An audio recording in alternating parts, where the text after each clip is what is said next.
My voice rises, gentle as the whisper of wind weaving through the ancient cypress groves of Rome, where philosophers once stood beneath a canopy of stars, seeking truths amid the fleeting tides of mortal life. I speak to you, pilgrims caught in the ceaseless roar of this restless age, of a liberation not won through clamor or conquest, but found in the quiet act of halting a habit that wounds the soul. For too long, I chained my peace to the flicker of a screen, my heart tethered to the hope of a message that might never come. Yet Ash, my gray cat, with her serene gaze and unhurried steps, taught me a lesson etched in silence: to let go is not to flee, but to pause the act that binds us, and in that stillness, to uncover freedom. Does a silent screen define your worth? Let this question hover, a lone torch casting light against a cavern's dark, both a challenge and a solace. The world insists that your value lies in the chime of a notification, in the flash of words to affirm your place among others.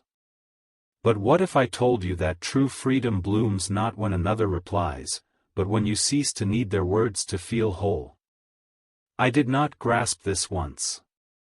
Each dawn, I reached for my phone, not for tidings or tasks, but for them, names I knew would not grace the screen, yet hoped against reason would. Each empty glance carved a hollow in my chest, each check a link in a chain I forged myself.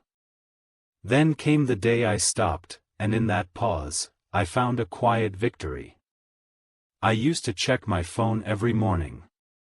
Not for news. Not for work. But for them. The name I knew wouldn't appear, but still hoped would. The truth, my friends, is that not every silence is a judgment, nor every unanswered hope a stain upon your soul. I lived in the shadow of that device, its blank face a mirror I misread as my own insufficiency. My fingers sought it out, before the sun pierced the horizon, as dusk cloaked the world, in the fleeting pauses between life's demands, clinging to the chance their words might mend the rift their absence left. They did not. My mind wove excuses, perhaps they were caught in their own tempests, perhaps some unseen weight kept them silent. Yet each time the screen stayed dark, a louder voice within me rose, the part that begged, that lingered, that poured itself into a void that gave no echo. Then I saw Ash. Ash, my stoic companion, lay curled near the phone, its silence no burden upon her. She slept, unbothered, unattached, her gray fur brushed by a sliver of dawn, her green eyes half-closed in tranquil repose. She did not stir, did not seek, as if to say, you don't need a message to feel seen. You just need to stop expecting the wrong one. I stood there, phone heavy as a stone in my hand, her stillness a rebuke to my unrest. Why did I bind my heart to a screen's verdict? Why did I let its quiet drown the song of my own presence? If this tale touches your soul, leave a like, share it with those tethered to their screens. Together, we may unravel their chains. I had memorized their notification tone, a sound that once sparked warmth but now told like a knell of loss. Each check was a pilgrimage to an altar that offered no solace, a ritual of hope turned to habit, then to harm. I pored over their last message, weeks old, its words faded like ink on weathered parchment, brief, polite, a door gently closed. I read it again and again, seeking hidden meanings, faults I might have sown. Had I spoken too boldly, or too softly? Had my silence pushed them away, or my words overwhelmed? The screen held no answers, only a canvas for my doubts, yet I returned to it, a weary traveler circling a mirage. Ash, stretched across the rug, her tail tracing languid arcs, seemed to ask, why seek truth where none is offered? One twilight, as the sky bled amber beyond the panes, I watched Ash chase a shadow across the wall. It danced beyond her pause, and she paused, not with anger, but with grace, settling to watch the light shift and fade. I thought, does a cat mourn the shadow that escapes? Does she curse the dusk that steals it? No, she rests, unbound by what she cannot hold. I began to see my checking not as loyalty, but as a wound I reopened with each glance. Their silence was not mine to decipher, nor their absence mine to mend. The phone, once a tether, could be laid down. If this story kindles a light, hit that like, share it, it may guide another from waiting to walking free. Draw near now, to a firelit chamber where embers cast their glow against the chill of memory. I speak of Epictetus, the slave whose body was bound yet whose spirit soared free. He said, freedom is the only worthy goal in life. I turned these words as I watched Ash doze, her breath a soft rhythm against the fire's crackle. Epictetus knew yearning, the ache of chains on his wrists, the scorn of those who saw him small, yet he did not chase what lay beyond his power. He taught, what you cannot control, you must release. Their words, their presence, they were not mine to command, but my heart's discipline was. Freedom, he showed, is not a fanfare, but a quiet choice to stop seeking where nothing is given. Picture a moment in Epictetus's life, a dusty street where he limped under the weight of a master's task, his legs scarred from cruelty past. A crowd jeered, their voices sharp with mockery for a slave's misstep. He did not bow, did not plead. With a calm born of inner dominion, he said, you mock my form, not my will. I thought of my phone, its silence a jeer I'd chosen to heed. Perhaps they were lost in their own gales, their quiet a tide I need not brave. Perhaps it was not about me. Ash's eyes caught the firelight, glinting like jade, as if murmuring, Master, let their silence pass, you are not their echo. If this tale warms you, leave a like, share it, may it ease another's vigil. Yet a shadow lingered, as it may for you, if we cease checking, do we forsake connection, the hope that once lit our days?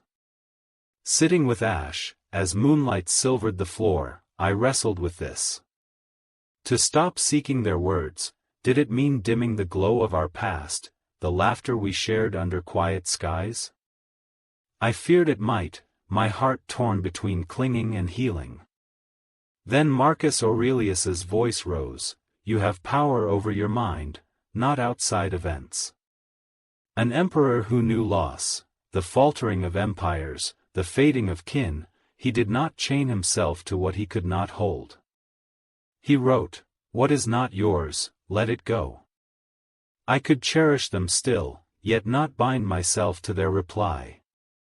One evening, as autumn's leaves swirled like embers beyond the pane, Ash leapt for a moth, its wings a flicker of dusk. It slipped free, and she sat, her gaze tracing its arc into the dark. Marcus, betrayed by a trusted ally, wrote, their deeds are theirs, your peace is yours. I wore no crown, yet I'd crowned a screen my judge. Ash nudged my hand, as if whispering, Master, let the moth soar, let the waiting drift. I learned you can hold a memory dear yet walk free of its pull. Their silence did not mark my worth, nor their absence my truth. If this moves you, like it, share it, let it reach those tethered to a hope unneeded. Let me paint another moment, a winter's dusk, frost weaving lace across the glass, Ash perched on a stool, her breath a faint cloud. I'd found an old message, their words a ghost of warmth, and felt the pull to check for more. But as Ash pawed at the frost, then settled as it melted under candlelight, Seneca's voice stirred, we suffer more in imagination than in reality. Their silence was real, yet my checking was a chain I'd forged. I chose to see it as frost, sharp, brief, then gone. Ash glanced at me, her eyes a green sea, as if saying, Master, let it thaw, let it pass. Draw near for another scene, a spring dawn, the air alive with lilac, ash darting after a beetle in the grass. The phone lay silent, and I felt no urge to lift it. As ash let the beetle scuttle free, sitting content in the rising light, Seneca's words rose, "To live well is to live within your power." Their absence was theirs, not my verdict. I set the phone aside, not with effort, but with ease. Ash nudged my hand, her eyes a quiet oath, "Master, you are whole. If this tale lifts you, like it, share it, may it guide another to their stillness. Let me carry you to one more moment, a summer's noon, the air thick with the scent of warm earth, Ash lounging beneath a tree, her gaze tracking a butterfly's dance. I'd glimpsed a notification, not theirs, and felt no pang to linger. Epictetus's words stirred, "Freedom is secured not by gaining, but by letting go." I chose not to check, not to wait, but to live, my steps a hymn to quiet sovereignty. Marcus wrote, "The best response to absence is to be present." I did not need their words to stand tall, only my own heart. Ash's eyes met mine, steady as stone, as if saying, "Master, your peace is your crown." One autumn evening, as the sky burned crimson, I watched Ash chase a leaf, only to let it spiral into the dusk. The phone rested untouched, its silence no longer a weight. Seneca's voice rose, "What you seek often binds you more than what you lack." I'd sought their words, but found my own. I walked with Ash through the garden, her paws rustling the fallen leaves, and felt a truth unfold: freedom is not found in another's voice, but in the discipline to hear your own. If this story steadies you, like it, share it, may it anchor another's heart. Another winter came, its breath cold against the panes, and I sat with Ash by the hearth, the phone a distant thing.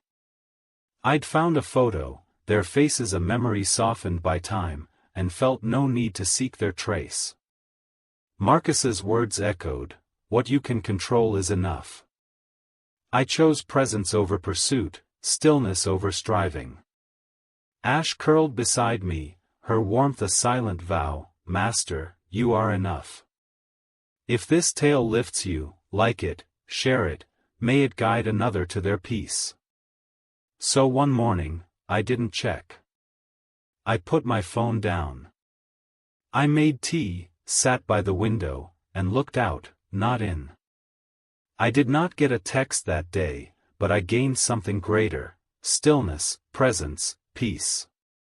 That was the day I stopped needing the phone to feel full. The truth, my friends, is that freedom is not a clash of wills, but a quiet discipline, a choice to govern your heart rather than let it sway with every silence. It is not bitterness, but clarity, not loss, but sovereignty. Yet this is not the end. To live this truth today, amid screens that hum, desires that claw, silences that sting, is a craft of courage. I see a world where a dark screen feels like a wound, where peace is bartered for a reply that may never come. What would Epictetus say to a heart left waiting?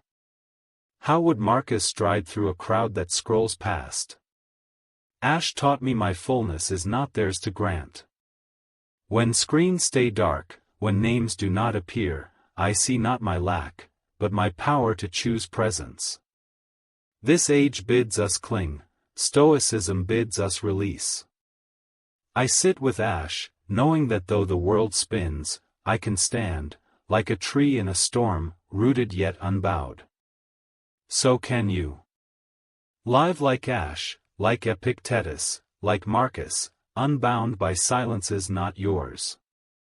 One spring dawn, as Ash watched a sparrow soar into the sky, I smiled. I stopped checking, and I was free. If this story lights your path, like it, share it, let it reach those ready to find quiet freedom.